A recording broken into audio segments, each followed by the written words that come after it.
सत्रात ज्यांनी युवक महोत्सवातून युवा महोत्सवाचं खरं प्रोडक्ट काय असेल तर आजच्या कार्यक्रमाचे उद्घाटक म्हणून डॉक्टर सामिनी जेठमाणी मॅडम आहेत. एकदा जोरदार टाळ्या व्हायला पाहिजेत. आदरणीय सामिनी जेठमाणी मॅडम यांना विनंती की आपण विद्यार्थी कलावंताला मार्गदर्शन करावं.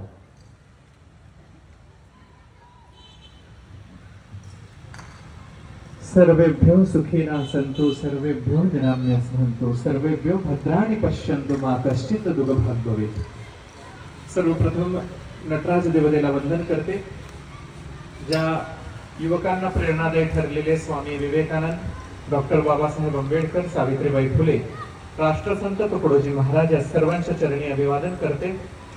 आजच्या या कार्यक्रमाच्या अध्यक्षस्थानी सन्माननीय जयकुमार केंद्रे सर, जिल्हा क्रीडाधिकारी नांदेड, मंचावर उपस्थित आमच्या मैत्रीण, पण त्यांच्याकडे एक मोठी जबाबदारी आहे. नेहरू युवा केंद्राच्या समन्वयक सन्माननीय चंदा रावळकर मॅडम व मंचावर उपस्थित विविध परीक्षक, प्रत्येकांचं नाव घेऊन वेळ घालणार नाही. समोर उपस्थित क्रीडाधिकारी कार्यालयाचे कर्मचारी, विद्यार्थी, स्पर्धक आणि उपस्थित बंधू बांधवींनी, सर्वप्रथम आज युवक महोत्सव यांनी सांगताना म्हणले की मी यातली प्रोडक्ट आहे.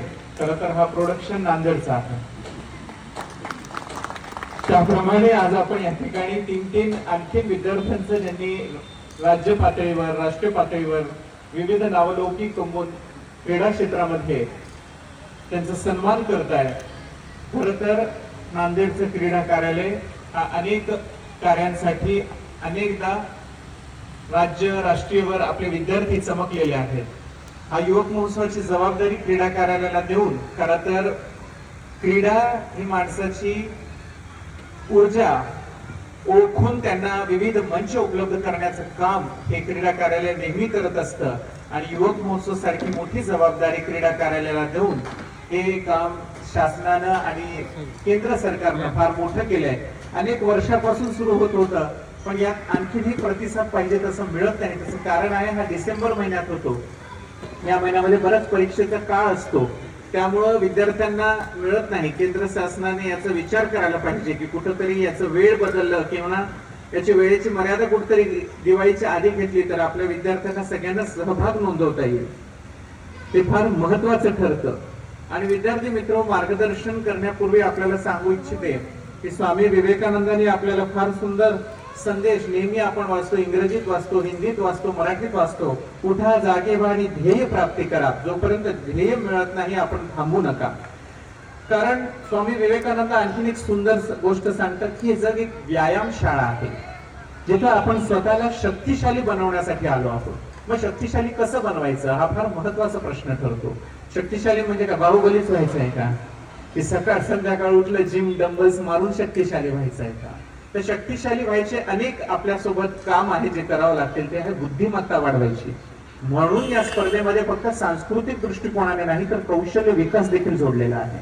मग बुद्धिमत्तेला कसं शक्तिशाली करता येईल?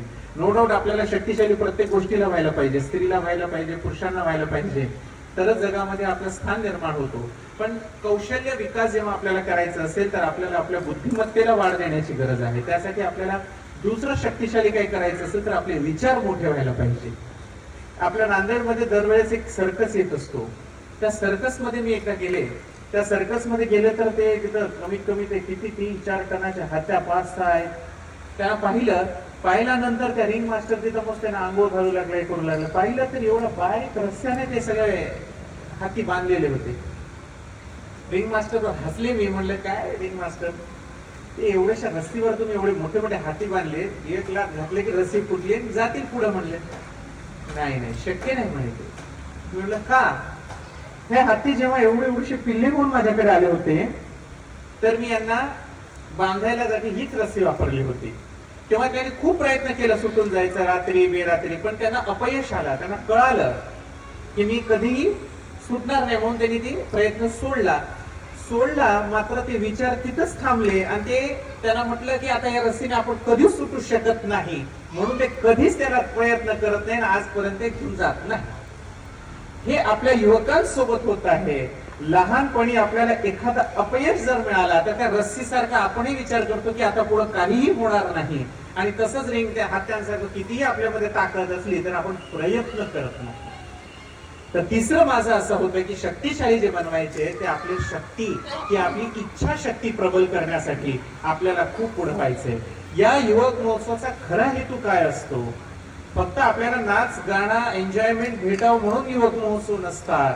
हा महोत्सव खऱ्या अर्थाने युवकांना घडवण्यासाठी असतं. हा भारत युवकांचा देश आहे आणि युवकांना घडवण्यासाठी माती असते ना, स्टोन मिळतो. आता आपल्या इथं काही महिन्यांपूर्वी मस्त एक श्रीरामाचं मंदिर झालं, किती ते पत्थर दाखवले, या दगडातून मूर्ती झाली, इथं गेलं तिथं गेलं कसं झालं.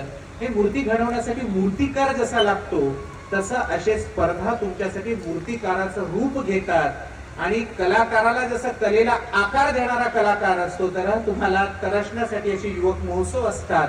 तिथून सुप्त गुणांना पुढे नेण्याचं काम आपण करायचं असतं आणि अशा विचारांनी मोठा होऊन आपल्या विकासाला मोठं करून आपल्या जे कौशल्य आहे त्यातल्या सुप्त गुणांना वाव देऊन आपण पुढे जाण्यासाठी अशा मंचाचा वापर व्हायला पाहिजे, जेणेकरून येणाऱ्या पिढीला आपण येणाऱ्या समाजाचे जेव्हा घटक बनतो तेव्हा एक चांगलं उदाहरण म्हणून समाजापुढे येतो.